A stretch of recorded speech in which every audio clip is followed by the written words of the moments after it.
आज के इस मेमोरेंडम ऑफ अंडरस्टैंडिंग के साइनिंग सेरेमनी में मंच पर उपस्थित हमारे उड़ीसा के यशस्वी मुख्यमंत्री, हमारे वरिष्ठ नेता श्री मोहन चरण मांझी जी, हमारे भारत सरकार में मंत्री और मेरे वरिष्ठ साथी श्री धर्मेंद्र प्रधान जी, हमारे भारत सरकार में वरिष्ठ मंत्री श्री अश्विनी वैष्णव जी, हमारे वरिष्ठ नेता और भारत सरकार में मंत्री श्री जुएल ओरांव जी, हमारे deputy chief minister कनकवर्धन Singh ji, हमारे प्रदेश के स्वास्थ्य मंत्री श्री मुकेश महालिंग जी, हमारे उड़ीसा के हमारे भारत सरकार के स्वास्थ्य सचिव मैडम पुण्य सलीला श्रीवास्तव जी, हमारे चीफ सेक्रेटरी उड़ीसा के Manoj Ahuja ji, chief executive officer national health authority madam Changsan ji, हमारे उड़ीसा और भारत सरकार के स्वास्थ्य मंत्री के मंत्रालय के सभी वरिष्ठ अधिकारीगण और हमारे मित्र और मीडिया के मेरे साथी, प्रिंट मीडिया और इलेक्ट्रॉनिक मीडिया के मेरे साथी, सबसे पहले तो आज इस MOU के साइनिंग पर आप सब लोग लोहड़ी के मकर संक्रांति के अवसर पर एकत्र आए हैं, तो सबसे पहले तो आप सबको मकर संक्रांति की बहुत बहुत शुभकामनाएं।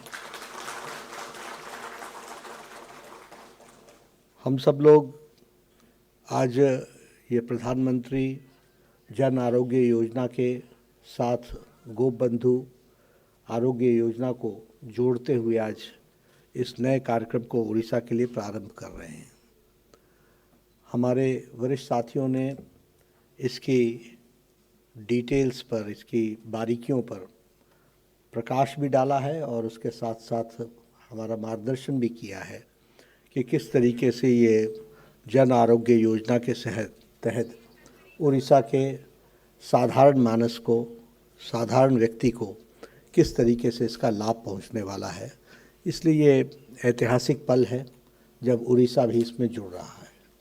मैं मोहन चरण मांझी जी को, उनके नेतृत्व को और हमारे स्वास्थ्य विभाग को, जिन्होंने पिछले 6-7 महीने में पूरी बारीकियों को स्टडी करने के बाद इस नतीजे पर पहुँचे और इस निष्कर्ष पर पहुँचे, और आप भी आयुष्मान भारत के साथ जुड़े हैं, इसके लिए आपको मैं बहुत बहुत बधाई देना चाहता हूँ। मित्रों, बाकी सारे विषयों के बारे में बहुत डिटेल में हमारे वक्ताओं ने आपसे चर्चा की है। मेरे मन में सिर्फ ये साइनिंग का ओकेजन का उपयोग करते हुए किस तरीके से भारत में स्वास्थ्य के दृष्टि से परिवर्तन आया है और किस तरीके से पॉलिसी मेकर्स और पॉलिटिकल इच्छा शक्ति, पॉलिटिकल विल, ये किस तरीके से परिवर्तन लाती है, इसको आपके साथ मैं शेयर करना चाहता हूँ। क्योंकि होता क्या है कि हम आगे देखते हैं, पीछे भूल जाते हैं।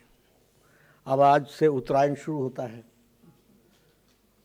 लंबी रातें समाप्त होंगी, उजाला भी आएगा, उष्णा भी मिलेगी, ताकत भी मिलेगी। लेकिन ये उष्णा को अगर याद रखना है तो वो ठंडी रातों को ध्यान में रखना पड़ेगा, तब उस उष्णा का मजा आता है। इसलिए dark days has to be remembered if we want to rejoice the brighter days, then only you can rejoice.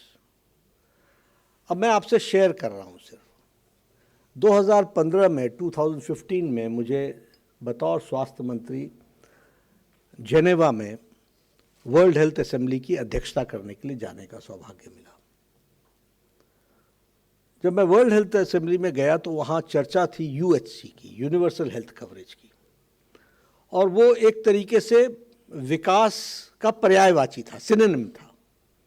वो एक तरीके से प्रोग्रेसिव होने का एक स्लोगन था।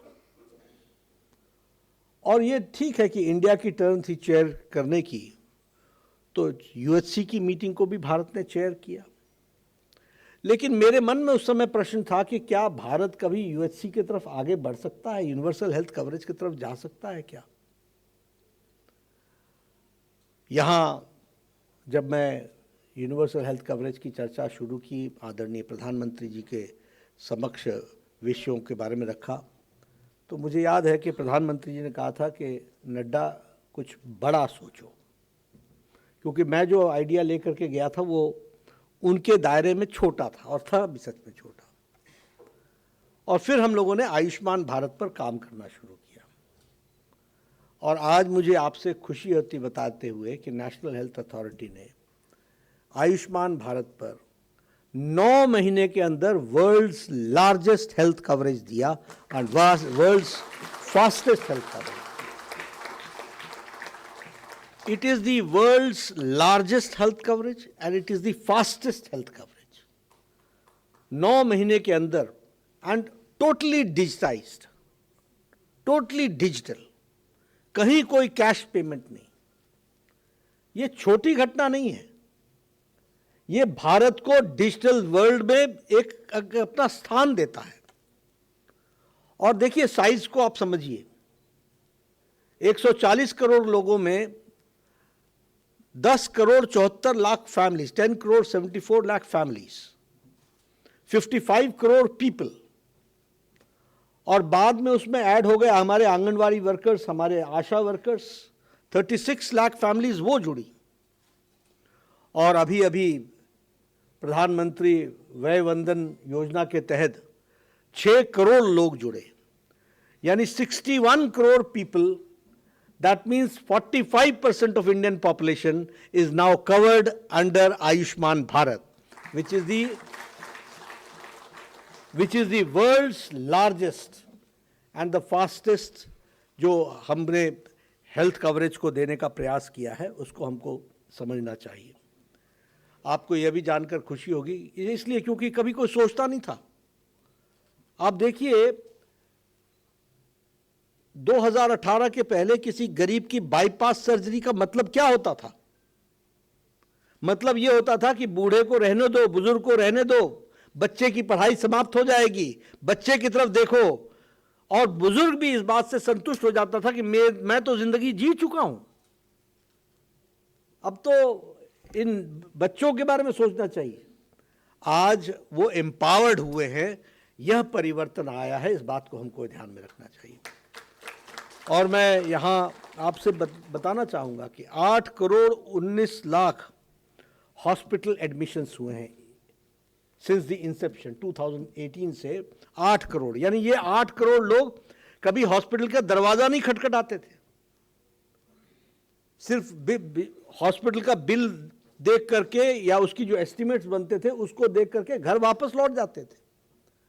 आज आपको जान करके खुशी होगी कि 1.13 lakh crore have been spent for the marginal section of the society under Ayushman Bharat. इसको भी हमको ध्यान रखना चाहिए, और इससे marginal section of the society कितना एम्पावर्ड हुआ है, कितनी ताकत मिली है, उसको भी हमको ध्यान में रखना चाहिए। मैं यहाँ आपसे ये भी शेयर करना चाहता हूँ, अभी ये जो world's recognized and acclaimed health journal है लैंसेट, उसके जो साउथ ईस्ट एशिया की स्टडी है उसमें बताते हैं कि कैंसर के पेशेंट्स में एक्सेस जो अनरोल्ड हैं उसमें 33% का इंक्रीज हुआ है, और जो हमारे ऑर्गेनाइज सेक्टर है यानी जो आयुष्मान भारत है उसमें अर्ली डिटेक्शन 90% हुआ है। इसको हमको ध्यान रखना चाहिए। और ये 90% वो लोग हैं जो कभी हॉस्पिटल जाकर के कैंसर का इलाज करने का सपना भी नहीं देखते थे, उन लोगों को आज अर्ली डिटेक्शन कैंसर का मिल रहा है। और उसी तरीके से अगर देखा जाए तो हेल्थ सीकिंग बिहेवियर में भी महिलाओं में बहुत इम्प्रूवमेंट हुआ है, सिर्फ क्योंकि वो उनको हॉस्पिटल की फैसिलिटीज़ मिल रही है। ऑन्कोलॉजी में 58%, ऑप्थेल्मोलॉजी में 51%, ये हॉस्पिटल एडमिशन्स हुई हैं, और ये हम लोगों को फैसिलिटी मिली है जो महिलाओं ने उसका उपयोग किया है। ये सब तो हम जानते हैं कि लगभग 2000 प्रोसीजर्स और इस आयुष्मान भारत के तहत कवर हुए हैं और 27 मेडिकल स्पेशलिटीज़ में ये कवर हुए हैं। कोई भी बड़ा ऑपरेशन उठा लीजिए, नी रिप्लेसमेंट से बाईपास से लेकर के सब कुछ, all are covered under Ayushman Bharat. और मैं ये भी ज़रूर कहना चाहूँगा कि इसका इकोनॉमिक्स में क्या असर पड़ा है।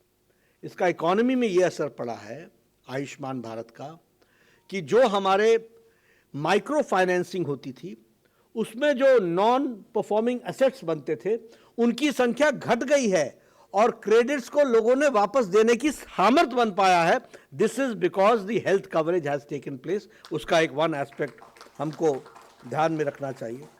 उसी तरीके से हॉस्पिटल के ग्रोथ में भी, हॉस्पिटल के एडमिशन्स में भी ग्रोथ में इजाफा हुआ है। अगर मैं एक सिर्फ एग्जाम्पल उठाऊं मध्य प्रदेश के एक डिस्ट्रिक्ट का, तो वहाँ hospital admission was 7,318 in 1819 and now the hospital admission is 2,24,000 in 24-25 which is 30 times more hospital admission। अब ये बीमारी बढ़ी है ऐसा नहीं है, बीमारी का इलाज करने का सामर्थ्य बढ़ा है और इस कारण से हॉस्पिटल एडमिशन बढ़ा है। क्योंकि हॉस्पिटल में जाने से डरते थे, वो लोगों को आज जाने का मौका मिला है। और इसमें जो सबसे बड़ी बात हुई है वो जो अक्टूबर महीने में प्रधानमंत्री जी ने प्रधानमंत्री व्यय वंदन योजना को जो प्रारंभ किया, anybody of any as, of any gender, of any caste, of any financial background, of any social status, उसको 5 लाख रुपए का हर साल हेल्थ कवर दिया जाएगा। इसका व्यवस्था की गई है, इसको हमको, और इसमें लगभग 6 करोड़ लोग हैं। और इस बात को भी ध्यान में रखने की जरूरत है कि प्रधानमंत्री आयुष्मान भारत में अगर कोई फैमिली है, over and above, if there is anybody above the age of 70, he और she will be getting another 5 lakh for her health coverage, for his health coverage। इसको हमको समझना है। तो इस तरीके से इसको जोड़ने का प्रयास हुआ है। आपके सामने मैं कुछ एक स्टैटिस्टिक्स ये भी रखना चाहूँगा कि छत्तीसगढ़ में बस्तर और बीजापुर जैसे एरिया में जहाँ नेक्सलिज्म के बारे में चर्चा होती है, वहाँ भी हॉस्पिटल एडमिशन 4.3% हमारा इंक्रीज हुआ है। यानी वहाँ भी मेडिकल फैसिलिटीज़ को पहुँचाने का प्रयास हुआ है। और ये जो हमारे गोप बंधु जन आरोग्य योजना है, इसमें जहां आप 1,03,00,000 लोगों को कवर कर रहे थे, मुझे खुशी है कि प्रधानमंत्री मोदी जी के नेतृत्व में अब 67.8 lakh people will be covered under Ayushman Bharat. Government of India will take care और उनके हेल्थ कवरेज के माध्यम से आपको लाभ मिलने वाला है, उसको हम आगे बढ़ाने वाले हैं। मित्रों, ये सारी बातें मैंने आपके सामने इसलिए रखी क्योंकि एक तरफ मैंने आपको थोड़ा अंधकार दिखाया जहां पॉलिसी पैरालिसिस था, और एक तरफ मैंने आपको पॉलिटिकल विल और डिटर्मिनेशन दिखाया। और पॉलिटिकल विल और डिटर्मिनेशन के कारण किस तरीके से इंडिकेटर्स चेंज होते हैं वो हमने आपको आपके सामने रखा है। मैं फिर से मोहन जी को बधाई देना चाहता हूँ और उनका धन्यवाद करना चाहता हूँ। उड़ीसा पर भी लंबे समय तक ग्रहण लगा हुआ था, वो भी थोड़ा तकलीफ में था। हम जाते थे, हम बोलते थे भाई आयुष्मान भारत का उपयोग करो। आपके यहाँ से बड़ी संख्या में लोग देश भर में, दुनिया भर में काम करने जाते हैं, उनको वो फैसिलिटी नहीं मिलती है। लेकिन राजनीतिक दृष्टि से लोगों के विषयों को गौण रखना, उनको इग्नोर करना और अपने ईगो को ऊपर रखना, ये इसका कारण बनता है। और जिद में, सिर्फ जिद में पॉलिटिकल ईगो कैसे कैसे फैसले हो जाते हैं और कैसे कैसे लोग अड़ जाते हैं। मैं बार बार जाता था, आप हमारे कनक देव सिंह जी को याद होगा, हमारे ज्वेल जी को याद होगा, धर्मेंद्र जी आपके साथ मैं बुलंदशहर गया था, आपके साथ मैं बालेश्वर गया था। हम बार बार जा कर के बोलते थे हमने गवर्नमेंट मेडिकल कॉलेजेस आपको दिए, हमने All India Institute of Medical Sciences आपको दिया, हमने आपको सैटेलाइट सेंटर दिया, we are there to help, we believe in cooperative federalism. लेकिन वो हठ योग ने उड़ीसा को लंबे समय तक वंचित रखा। आज जब उत्तरायण का प्रारंभ हो रहा है तो शायद उड़ीसा में भी उत्तरायण से हम आगे बढ़ रहे हैं और हम आज उस पल पर पहुंच चुके हैं जहां कि हम विकास के दृष्टि से मुख्य धारा में उड़ीसा को ला सकेंगे। और इस दृष्टि से, और जो जोयल साहब ने कहा कि एमसीसी लग गया, तो मुझे लगता है कि समय पर उड़ीसा को समझ में आया है, दूर वो भी नहीं है जब दिल्ली भी इसमें शामिल हो जाएगी। तो इस तरीके से ये आगे हम इसको बढ़ाएंगे। आप सब लोग इस ऐतिहासिक घड़ी में शामिल हुए हैं। कैसे छोटी घटना और कैसे राजनीतिक विषयों पर नीतिगत फैसलों में किस तरीके से जब कोई चीज़ अड़ जाती है तो कितने दूरगामी प्रभाव वो छोड़ती है, उसका ये जीता जागता उदाहरण है।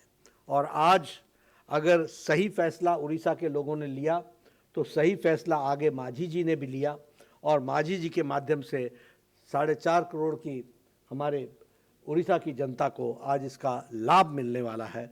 इसके लिए मैं पुनः आपको बधाई देना चाहता हूं और आप सबसे एक निवेदन ज़रूर करना चाहता हूं कि हमेशा अंधकार और उजाले का अंतर स्पष्ट रखिए, क्योंकि अगर वह स्पष्ट नहीं रहेगा, मेरा इशारा ही है, मैं इससे ज़्यादा नहीं बोल सकता, लेकिन अगर यह स्पष्ट नहीं रहेगा तो ध्यान रखिएगा कि फिर there is a grey area, and that gray area is always very, very problematic. So we should be very clear, crystal clear, between day and night, between light and darkness, and between development and status quo. I feel that you will certainly go forward in that direction, and this is a historical day. मैं फिर से सबको बधाई देना चाहता हूँ। बहुत बहुत धन्यवाद।